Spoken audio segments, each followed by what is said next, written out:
Good afternoon once again. This is Ndatumana Emmanuel, and I'll be presenting on cybersecurity. And please, I want your attention. And in today's world, cyber threats are increasing every single day. So if we do not take action, our data, our privacy, and even our reputation can be lost. And that's why cybersecurity is very important. So here we currently have cybersecurity threats like ransomware, phishing, data breaches, and malware. When we say ransomware is a kind of dangerous software that is intended to rock your computer and then asks for a ransom for you to regain access. And phishing appears in the form of fake emails or messages that try to trick you, and then it gets access to your computer. Data breaches is when hackers steal your private information. Those include your passwords, your account username, your bank details, and more. In malware, those are software. This is a bad software intended to harm your computer or your systems. So, moreover, there are best practices for cybersecurity. The ones that we can do to ensure that we are safe. The first one, of course, is a strong password, ensuring that you have a unique and a complex password for each account. Do not use the same email for all your accounts. Moreover, regularly update your software. Whenever you are not up to date, it means the hackers can use the weaknesses from the old version of your software to hack your system. But if you ensure your systems are up to date with the latest security patches, then you are safe. Moreover, have 2 or multi-factor authentication, whereby you need to add an extra layer of security to sensitive accounts. Lastly, it's very important to educate your employees about security risks and how to avoid them. This is so very helpful because if the users or the employees know about the risk and have safe online behaviors, then you are safe. Moreover, let's talk about the tools to safeguard your digital assets. The tools that we need include antivirus, firewalls, encryption, and backup. When we say this one, firewall, we mean this one is block unwanted access, and it makes it hard for unauthorized users to access your system. An antivirus is common. It's a software that detects and removes harmful programs which can harm computers. Encryption makes data safe by turning it into secret code, which everyone cannot read without the notice of the person who encrypted it. We also need backup systems, which help us to recover data if something goes wrong. Whenever you have data, especially important files, it's a good idea to have a copy somewhere else, so that if something bad happens, then you have a copy somewhere else. Now, what's the role of employees in cybersecurity? Employees play a very important or a very critical role in maintaining cybersecurity. So they should learn to recognize phishing emails, they should follow company rules about cybersecurity, and they should always practice safe online behavior.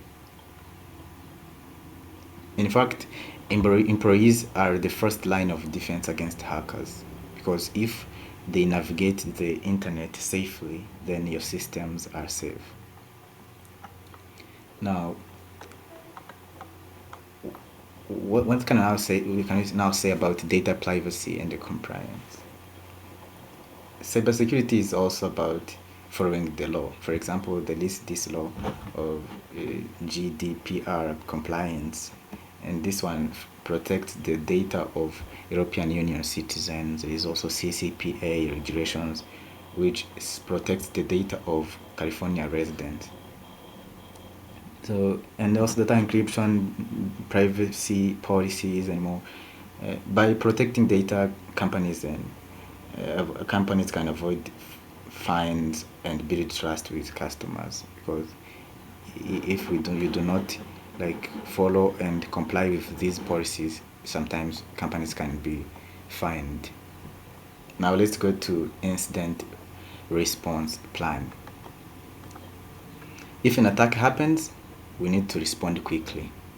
And of course, we're talking about cybersecurity, but even if we are learning how we can protect ourselves, in case we are attacked, what do we need to do? We need to respond quickly by following these steps. Number one, threat detection. After detecting a threat, then there is containment, or quarantining or isolating the threat. Then after you communicate to the right people, after communicating to the right people, you work hard to recover your account or to recover your data, and then you evaluate your policies so that you can not be attacked in the future.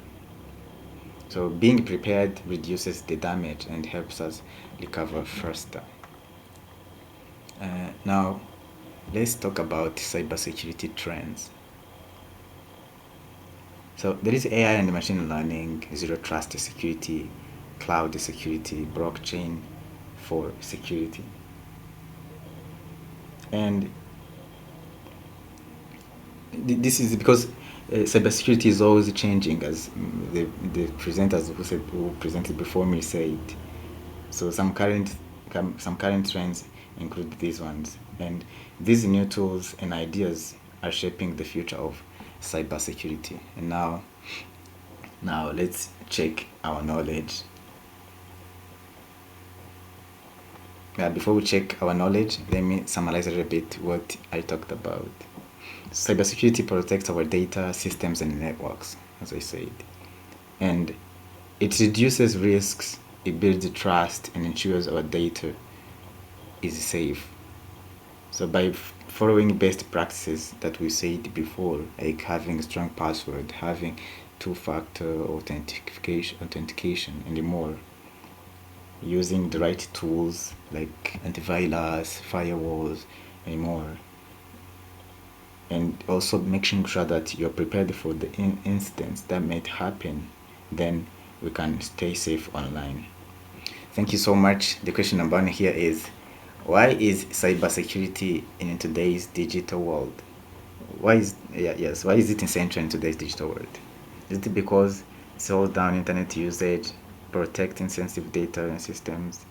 The answer is because it helps to protect sensitive data, systems, and networks from threats. Then number two, which of the following is not listed as a common cybersecurity threat? Phishing, data breaches, malware, strong passwords. The answer is letter D.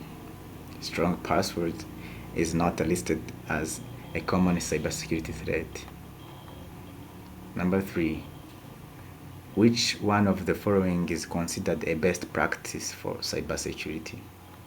Using same password for accounts, ignoring software updates, enabling two-factor authentication, disabling employee training. The answer is enabling two-factor authentication. Now, which tool is primarily used to block unwanted, unauthorized access to a network? Antivirus software, firewalls, encryption, backup? The answer is firewalls. And which of the following is the first step in an incident response plan? Communication, recovery, threat detection, containment? The answer is threat detection.